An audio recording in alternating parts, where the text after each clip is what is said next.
Problem থাকে। কানে কিভাবে কি প্রবলেম থাকে, অনেকের কানে কম শুনতে পায়, বা ধরো কানে অনেকের কান পেকে যায়, কানে পটপট আওয়াজ হয়। সাউন্ড না, আস্তে কথা বলো।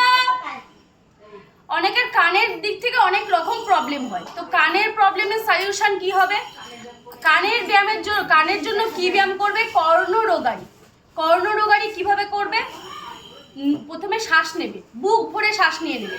শ্বাস নেওয়ার পরে মুখটা বন্ধ করবে আর নাকটাকে বন্ধ করে দেবে। চোখ বড় বড় করে তাকাবে আর কান থেকে একটা ঝটকা দেবে। মানে কিভাবে করছি আমি দেখে নাও।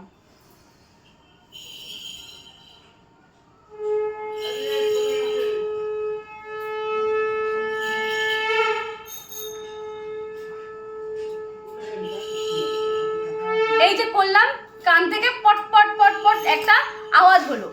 এটা যদি তোমরা প্রত্যেকদিন করতে পারো, কানের যে কোনো প্রবলেম, ধরো কানে অনেকের কানটা চুলকায়, কানে অনেকের পেকে যায়, অনেকের কানে কম শোনে, হতেই পারে অনেকের কানে কম শোনে, তো সমস্ত প্রবলেমের সলিউশন এই কর্ণরোগাড়িতে। ঠিক আছে ম্যাম?